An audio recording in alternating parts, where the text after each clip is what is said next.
네, 이제 우리 마태복음 21장 말씀을 가지고 오늘은 삶으로 증명하는 하나님 나라 백성의 정체성이라는 좀 긴 제목입니다만 함께 말씀을 묵상하겠습니다. 이제 사복음서를 엣지통독으로 다 읽으셨는데 이제 바로 사도행전으로 가셔도 되는데 엣지통독은 이제 복음서를 좀 더 자세하게 들여다보는 친절함이 있습니다. 복음서는 곧 예수님이 누구신지를 말하는 성경인데 이렇게 4번 딱 읽고 4주 읽고 끝내기는 조금 부족합니다. 그래서 이번 주는 예수님 말씀 중에서 이제 비유에 관해서 모아놓은 부분을 읽고요. 다음 주는 예수님 행하신 기적을 모아놓은 그 부분을 읽도록 하겠습니다. 비유라는 것은 설교자가 설교를 하면서 드는 예화라고 생각하시면 됩니다. 당시 실생활에서 흔히 보고 겪는 그런 일들을 통해서 예수께서 자신이 말씀하시고자 하는 것들을 보다 효과 있게 전달하고자 쓰셨던 도구, 이게 비유입니다.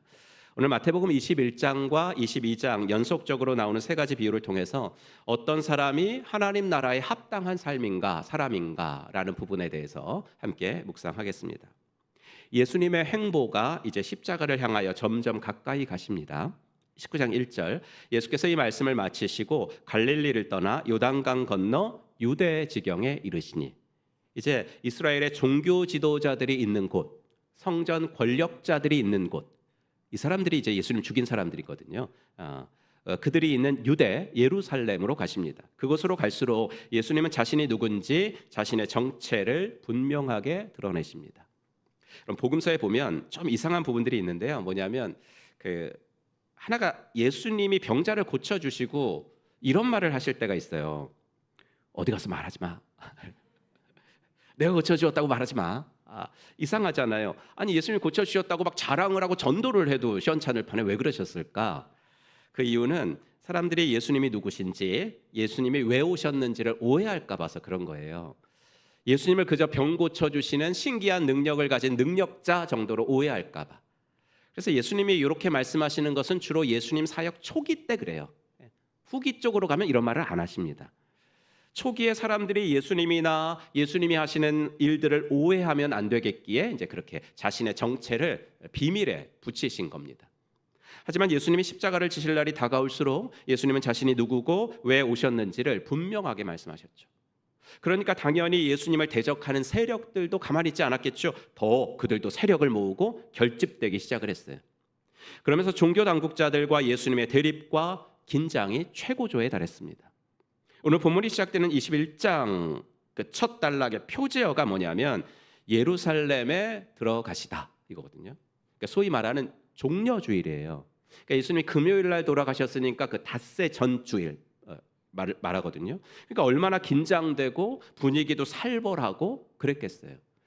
백성들은 예수님을 우리나라를 로마의 압제로부터 해방시켜줄 왕, 순전한 오해인데 이런 오해를 하면서 환호하기 시작을 했고, 반대로 자신들의 기득권을 잃기 싫은 종교 권력자들은 저 예수를 어떻게든 죽여야 되는데, 근데 섣불리 행동을 못하는 게 예수님 뒤에는 백성들이 좀 이렇게 있는 것 같아요. 백성들의 어떤 그 세력을 등에 업고 있는 사람 같으니까 감히 죽일 수도 없고 일촉즉발의 상황이었습니다. 그런 상황에서 예수님은 3가지 비유를 연속적으로 드시죠. 두 아들의 비유, 포도원 농부 비유, 혼인잔치 비유. 말씀드린 대로 종교 권력자들과의 대립의 상황 속에서 말씀하신 비유니까 이 3 비유는 다 그들을 겨냥해서 만드신 비유입니다. 첫째 비유, 어떤 사람에게요 2 아들이 있었어요. 하루는 맏아들에게 얘야 오늘 포도원에 가서 일 좀 하고 와라. 그러니까 아들이 네 아버지 그랬습니다. 그런데 말은 그렇게 했는데 안 갔어요. 아버지는 둘째 아들에게 똑같이 말하는 거예요. 얘야 오늘 포도원에 가서 일 좀 하고 와. 그랬더니 둘째 아들은 싫어요. 그랬는데 나중에 보니까 갔어요. 말은 그렇게 했는데 후에 생각해 보니까 아버지한테 그렇게 말씀드린 것이 후회가 되었나 봐요. 그래서 뉘우치고 갔어요. 여러분, 예수님이 이 말씀을 어디서 하셨냐면 아까 예루살렘에 들어오셨다 그랬잖아요. 그러니까 예수님이 예루살렘에 들어오셔서 제일 처음으로 가신 곳이 어디예요? 성전에 가셨어요. 그러니까 성전을 가니까 당연히 성전에서 일하는 사람들이 있었을 거 아니에요. 성전 권력자들. 그렇죠? 그래서 이런 사람들을 만나서 그들에게 첫 번째로 하신 말씀이 바로 이 2 아들 비유라는 거예요. 그런데 이 사람들을 만나기 전에 성전에 오시면서 예수님이 보신 것이 하나 있어요. 길가에서 뭘 봤죠? 무화과 나무를 봤어요. 그런데 그 무화과 나무가 열매는 없고 잎만 무성한 거예요. 여러분, 과일 나무의 목적이 뭐예요? 열매죠. 과일 따먹으려고 하는 거잖아요. 근데 과일 나무가 열매는 없고 잎만 무성하다면 그 나무는 쓸모가 없는 나무죠.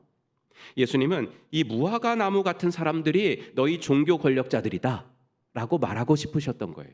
그래서 비유를 하나 더 만드신 거죠. 그래서 너희들은 열매 없는 무화과 나무 같을 뿐만 아니라 내가 지금 들려준 이 비유 속에 나오는 맏아들, 아버지한테는 대답은 잘하면서 정작 대답대로는 행동하지 않았던 그 맏아들하고 너희는 똑같아 라고 말씀을 하신 겁니다.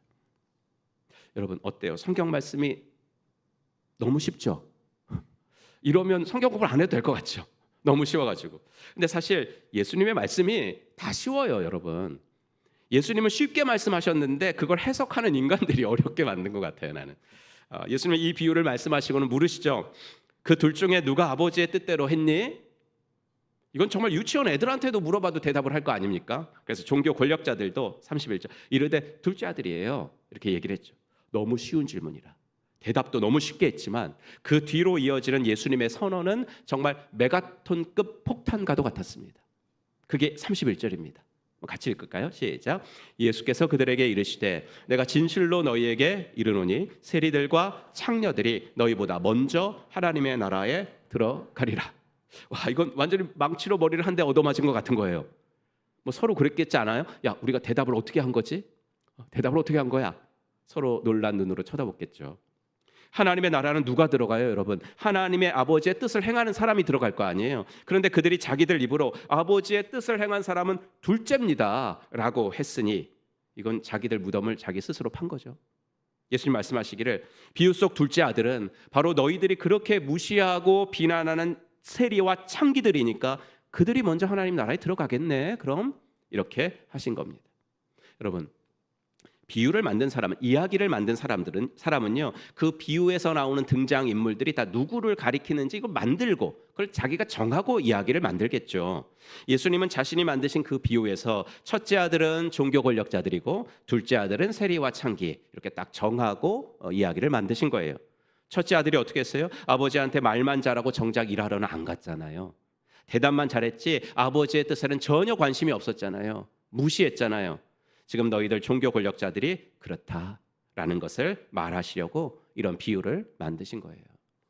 여러분, 이 종교 권력자들 스스로 난 경건해, 난 믿음 좋아, 자부하는 사람들이었거든요. 난 의인이고 우리는 선택된 백성이야 라고 자처하던 사람들이었거든요. 하지만 그들은 대답만 잘한 맏아들처럼 그들은 말만 하고 행함이 없었어요. 예수님이 보시기에 그들의 삶에서 예수님이 딱 보신 것은 두 가지밖에 못 봤어요. 위선과 거짓. 위선과 거짓.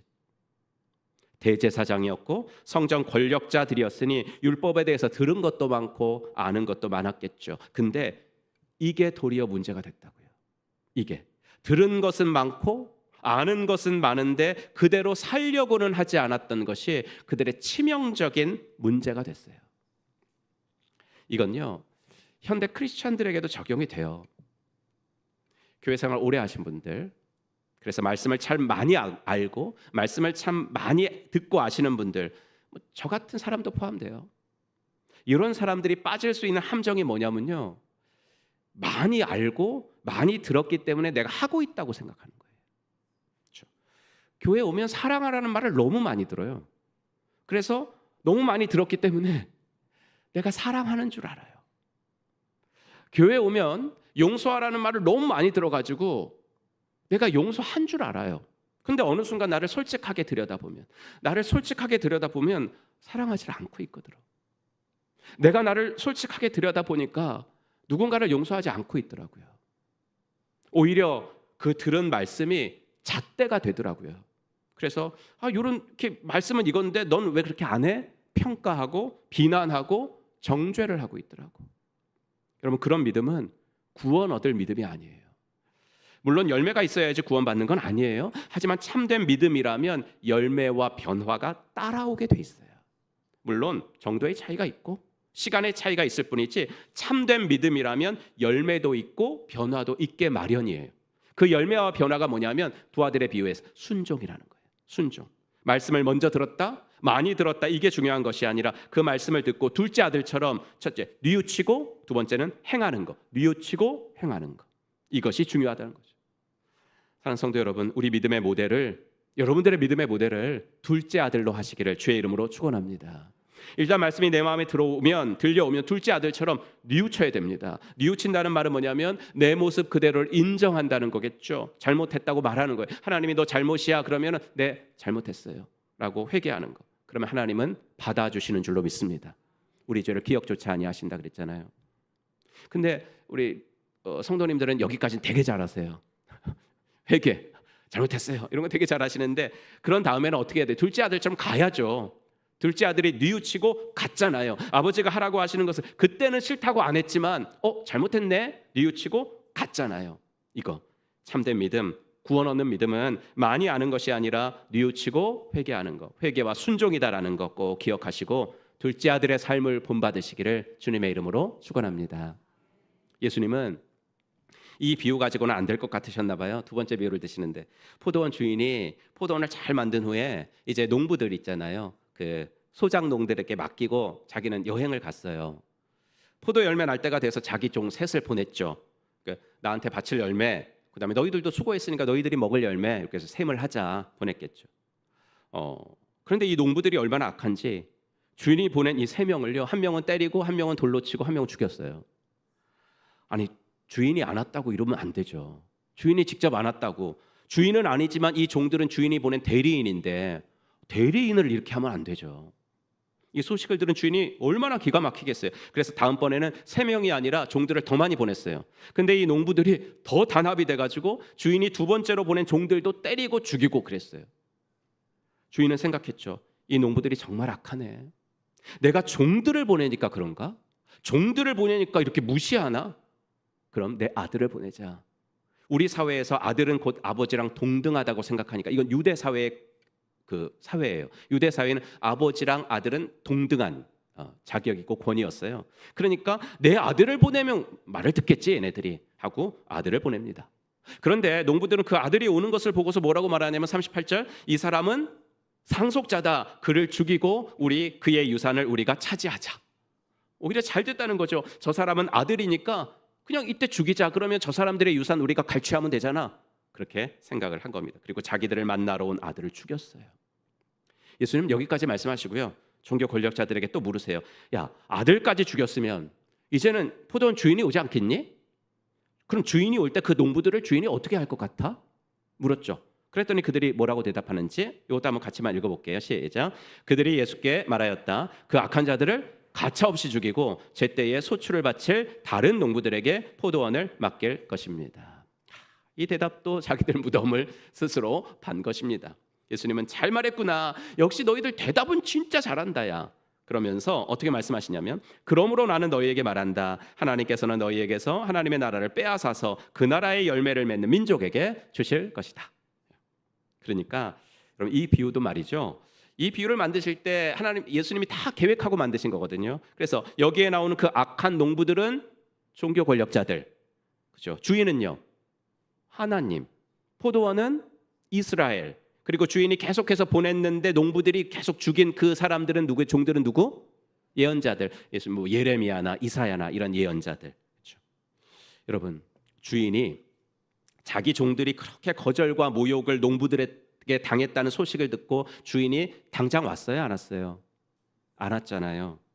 그것처럼 우리 하나님도 계속 기다리신다고요. 돌아오기를 기다리신다고요. 그게 구약이에요. 그게 구약. 당신이 보낸 예언자들의 말을 듣고 백성들이 뉘우치기를, 돌아오기를 하나님은 한없는 자비로 기다리신다고요. 오늘도. 하지만 그 농부들은 자신들의 악행을 뉘우치기는커녕 점점 더 악해졌어요. 비유에서 주인이 보낸 아들은 예수님인데 여러분, 이 종교 권력자들 나쁜 사람들인데 되게 똑똑하잖아요. 예, 여러분 가만 보세요. 사회에서도 범죄를 저지르는 사람들 머리가 비상해요. 이 사람들 IQ가 보통 150 이상입니다. 다. 여러분, 우리가 그들하고 똑같은 죄를 저지르지 못하는 이유가 뭔지 아세요? 그렇죠. 정말 잘하시네. 머리가 나쁘셔서 그래요, 여러분들이. 머리가 나쁘셔가지고. 두 번째는 뭐냐면 여러분들이 좀 게을러서 그래요. 그렇죠. 부지런하지 못해가지고 그런 거 못하고요. 세 번째는 뭐냐면 용기가 없어서 그러세요. 용기가 없어서. 예. 오해하지 마세요. 그들보다 내가 태생적으로 선해가지고 나는 이렇게 못된 짓을 하는 아니에요. 절대 아닙니다. 그러니까 여러분 그렇게 똑똑한 사람들이니까 그 대답, 자기들이 스스로 판 무덤 같은 그 대답을 하는 순간 아차했겠죠. 아차했겠죠. 자기들이 지금 예루살렘에 입성한 예수를 죽이려고 막 머리를 맞대고 있고, 그런 마당에 예수님이 주인이 보낸 아들, 악한 농부들이 죽인 아들, 뭐 이런 걸 말하시니까 그럼 그 아들이 바로 이 사람이네, 예수. 그리고 그 악한 농부는 우리를 말하는 거 아니야? 이 머리 좋은 사람들이니까 다 알았어요. 그게 45절이에요. 대제사장들과 바리새파 사람들은 예수의 비유를 듣고 자기들을 가리켜 하시는 말씀임을 알아채고 연속 2연타를 맞았습니다. 첫째 비유에서는 너희가 맏아들이지만 맏아들이라고 다 천국 들어가는 것이 아니라 둘째 아들, 그러니까 세리와 창기들이 얻을 거다. 안타를 그냥 한 대를 맞았죠. 그 다음에 둘째 비유에서는 너희들 말대로 주인이 오시면 너희들에게 새로 주었던 포도원 그거 뺏을 거야. 뺏어가지고 다른 포도원 잘 가꿀 농부들에게 줄 것처럼 너희들은 하나님 나라에서 쫓겨날 거고, 너희들이 막 이렇게 이방인이라고 생각하고 사람 취급도 안 하는 다른 민족에게 하나님 나라 줄 거야. 이렇게 말씀하셨죠. 여러분, 그런데 이렇게 비유의 뜻을 알았으면 회개해야죠. 회개는 늦는 법이 없어요. 돌아오는 데는 늦는 법이 없다고. 그런데 이들은 오히려 어떻게 했어요? 46절, 그를 잡으려고 하였으나, 예수님 잡으려고 그래요. 회개하기는커녕 잡으려고, 체포하려고 그랬다는 거예요. 여러분, 첫 비유가 하나님 나라에 합당한 자는 순종하는 자다. 둘째 아들처럼 순종하는 자다. 이거 말했다면, 둘째 비유는 뭐냐면 하나님 나라에 합당한 자는 이 포도원 주인들하고 좀 반대되지만 열매를 주인한테 보여드려야 될 열매 맺는 자다. 이거 말하는 게 둘째 비유예요. 그런데 이 두 비유의 교훈은 이어지는 거죠. 어떻게 해요? 열매는 순종의 결과다. 열매는 순종의 결과다. 이거예요. 그렇죠. 이 포도원 농부들이 주인이 떠날 때 열심히 일하고 있어라. 내가 나중에 종들을 보낼 테니까 그때 그 종들에게 주인 열매를 좀 보여주면 돼. 라는 그 주인의 말에 순종만 했다면 당연히 주인에게 열매를 보여드렸겠죠. 즉 생명의 삶에서도 말씀드리지만 기독교에서 열매 맺으라는 건요, 도덕적으로 살라는 말이 아니에요. 윤리적으로 살아라? 그 말 아니에요. 그거 이기 이전에 예수님께 붙어 있어라 이 말이에요. 예수님께 한번 순종해봐라 이 말이에요. 여러분, 도덕적, 윤리적 이거 되게 좋은 것이지만 이대로 살려고 할 때 이게 우리의 의무가 되잖아요. 그럼 되게 힘들어요. 그게 뭐예요? 그게 종교예요.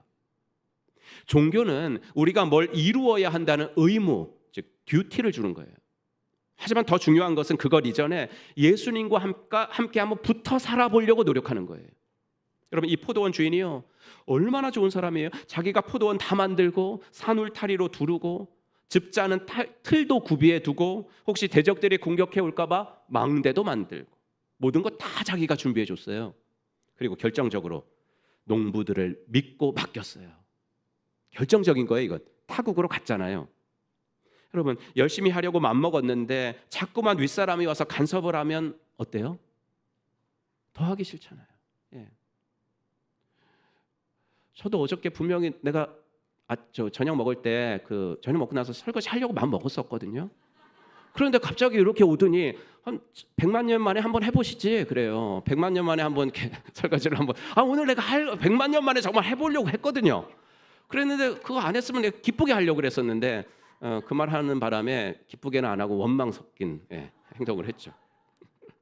그런데 여러분, 이 주인은 완전히 농부들을 신뢰하잖아. 신뢰하고 자기는 타국으로 가고 그리고 보고도 직접 안 받고 종들을 보내서 보고받고. 여러분, 얼마나 인격적인 주인이에요. 여러분들의 직장 상사가 이런 사람이라면 정말 일해볼 맛 나지 않아요? 그죠? 싱글초원 한 지체가 그때 탐방 갔을 때 저한테 이런 말을 한 걸 나 아직도 기억해요. 사회 초년생 시절 때 이런 상사를 만났을 때 나는 이 회사를 위해서 뼈를 갈아 넣을 수 있겠다고도 생각했습니다. 그렇죠. 이런 주인과 일하는 것은요, 기쁨이에요. 즐거움이고 막 직장 가고 싶고 그래요. 여러분, 오늘 우리가 부른 일부 예배 때 부른 찬송가가 하나 있었는데 뭐냐면 의지하고 순종하는 길은 예수 안에 즐겁고 복된 길이로다. 이거거든요.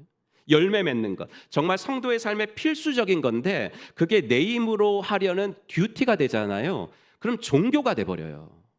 종교가 되고, 종교가 되면 제일 위험한 게 뭐냐면, 왜 나는 하는데 넌 왜 안 하냐? 예. 나는 하는데 넌 왜 안 해? 이렇게 남을 정죄하고 비판하는 게 된다고요. 듀티가 돼버립니다. 하지만 내 힘으로 열매 맺으려고 하기 전에 먼저 이 포도원 주인처럼 정말 좋으신 우리 예수님 정말 좋으신 분이거든요. 붙어 있으려고, 그분 말씀이라면 한번 순종해 보자. 왜냐하면 그분이 나 안 되라고 그런 말씀을 하시겠어요? 아니잖아요. 예수님이 하라고 그러시는 것은 다 나 잘 되라고 그러시는 걸 거 아니에요. 그러니까 한번 해보자. 그러면 즐거움이 된다고, 딜라이트가 된다고. 이게 복음이죠. 기독교는요, 듀티의 종교가 아니라 딜라이트의 복음이에요. 기독교는. 여러분 이것을 꼭 기억하시고 주님께 순종함으로 자연스러운 열매 맺으시는 행복과 기쁨의 신앙생활 하시기를 주님의 이름으로 축복합니다. 우리 송민아 성도님의 남은 인생이 더 행복해지시기를 축복합니다. 아멘. 마지막으로 예수님은 카운터 펀치를 날리실 작정으로 세 번째 비유를 드시는데 이게 제일 재밌습니다. 한 나라의 임금님이 자기 아들 결혼식에 사람들을 초대했어요. 자칫날이 되자 임금님은 종들을, 그 초청장은 다 이미 보냈죠. 그 초청한 자들을 이제 날이 됐으니까 오시라고. 임금님이 초청한 사람들이라면 평민들을 초청했겠어요? 아니죠. 고위직들을 초청한 거예요. 신하들, 측근. 그런데 이 사람들이 가지 않겠다고 그러는 거예요. 지금도 그렇지만 당시에도 잔치의 호스트는 손님이 어느 정도 올 것인 걸 예상하고 음식 준비를 해요. 네. 그리고 초대장을 보냈으니까 이 사람들은 뭐 특별한 일이 아니면 다 올 줄 알고 이제 음식 준비를 한다고요. 특별한 일이 아닌데도 초대장을 받고 안 오는 건 자기를 초청해 준 사람을 크게 무시하는 거예요. 더군다나 초청받은 이 사람들은 왕의 신하들이었거든요. 친구가 초청하는 것도 아니고 임금이 초청하는 거죠. 그러니까 이건 거절이 아니라 반역이에요. 종들이 돌아가가지고 임금님에게, 임금님 가서 말했더니 안 오겠다 그러는데요. 그래서 임금님은 다시 종들을 보내요. 2차 초청을 한 거죠. 이미 온다고 해서 잔치를 다 준비해 놨어요. 특별한 일이 아니면 와서 같이 즐기죠. 4절 볼까요? 그래서 다시 다른 종들을 보내며 이렇게 말하였다. 초대받은 사람들에게로 가서 음식을 다 차리고 황소와 살진 짐승을 잡아서 모든 준비를 마쳤으니 어서 잔치에 오시라고 하여라. 여기서 이 왕이 정말 좋은 왕이라는 것이 드러나죠. 고대의 왕은 호소하지 않아요.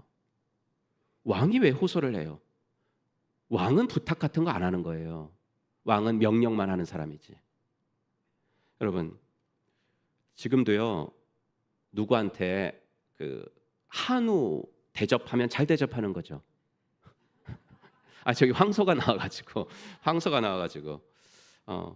5월에 오신 김인기 목사님, 이제 목사님 오시기 전에 제가 문자로 여쭤봤죠. 목사님, 성도님들 중에 목사님 그 부흥 강사라고 식사 대접하기를 원하시는 분들이 좀 계신데 좋아하시는 음식, 싫어하시는 음식 좀 말해주시면 좀 준비할게요. 그랬거든요. 그랬더니 목사님이 답이 왔어요. 한우만 좀 싫어하고 나머지는 다 잘 먹습니다. 그래서 목사님이 그렇게 말씀하신 이유가 정말 한우를 싫어하시는지 아니면 저는 뒷부분이라고 생각하는데 성도들 부담 줄까 봐 그러신 것 같더라고요. 와서 같이 식사를 2박 3일 동안 하는데 고기도 잘 먹으시고 다 잘 먹으세요. 아무튼 지금도 그렇지만 그때도 소고기는 흔하게 먹을 수 없는 귀한 음식이었어요. 그런데 임금님이 아들 혼인잔치니까 음식 준비에 돈을 아끼지 않은 거죠. 황소까지 잡아가지고 모든 준비를 마쳤으니까 당신들은 그저 오셔서 잔치를 즐기시면 됩니다. 그런 거예요. 왕은 어떻게든 초청받은 사람들 마음을 돌려놓으려고 무진 애지를 쓰고 있어요. 얼마나 좋은 임금님인지 몰라요. 그런데 그런 임금의 마음을 전달하러 간 종들을 그들은 완전히 무시해요. 못 간다는데 왜 자꾸 성가시게 하냐고 와서. 그런데 그들이 못 가겠다고 한 이유가 너무 일상적이라는 거죠. 천재지변 같은 임금님이 들어도 이해가 되는 그런 것이 아니라서. 무엇이죠? 5절. 그런데 그 초대받은 사람들은 그 말을 들은 척도 하지 않고 저마다 제갈 곳으로 떠나갔다. 한 사람은 어디로 가요? 밭으로 가고 한 사람은 장사하러 가고. 그러니까 자기 일하러 갔다는 거죠. 그리고 자꾸 성가시게 한다고 임금님이 보낸 그 종들을 또 잡아서 죽여요. 당시 높은 귀족들은요 다 사병을 거느리고 있었거든요. 그러니까 뭐 종들 죽이는 것들은 뭐 어렵지 않았습니다. 임금님은 그 소식을 듣고 너무 화가 나서 그 사람들에게 이제는 종들이 아니라 군대를 보냅니다. 임금은 군대가 있었으니까.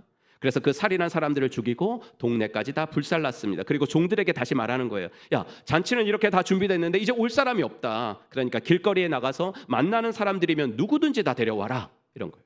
임금님의 명령이니까 순종해야죠. 종들은 바로 나가서 만나는 사람이라면 다 데리고 옵니다. 그러다 보니까 그 중에는 그냥 평범한 사람들도 있었지만 진짜 죄 지은 사람들, 악한 사람들, 뭐 범죄자들도 있었나 봐요. 그런 사람들도 다 데리고 와요. 그랬더니 잔치 자리가 꽉 찼어요. 근데 여기서 조금은 이해가 쉽지 않은 이야기 전개가 이어집니다. 초청받은 사람들이 이제 궁으로 다 왔어요.